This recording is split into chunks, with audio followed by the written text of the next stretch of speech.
Hi guys, another day, another Trump supporter learning the hard way.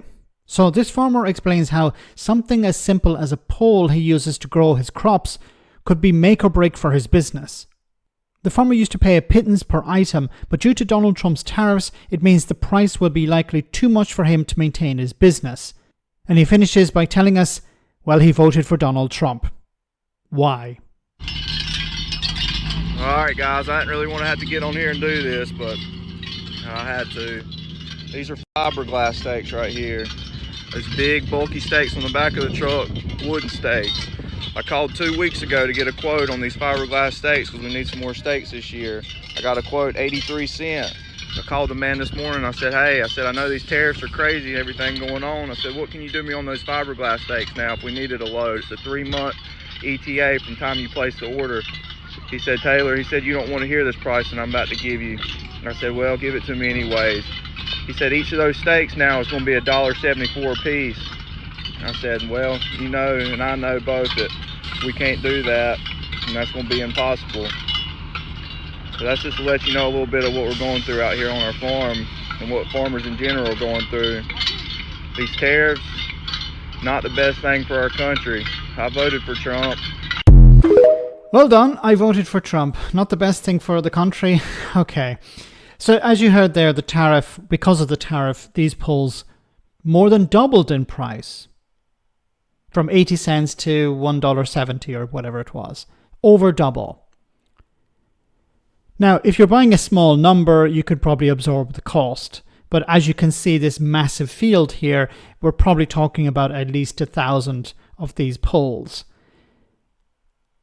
And it's just going to get worse. So Donald Trump is not talking about reducing these tariffs. And even if he were to reduce them, it would still be extremely expensive. Because all of this stuff is coming from China in particular.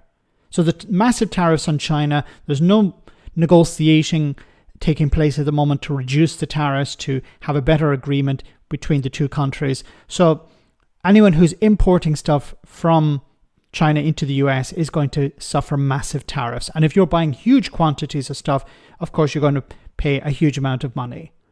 And you either pass that on to the consumer or you absorb that cost. And if you absorb that cost, it may result in you laying off people, reducing spending in other areas, and this is going to be very bad for the US economy.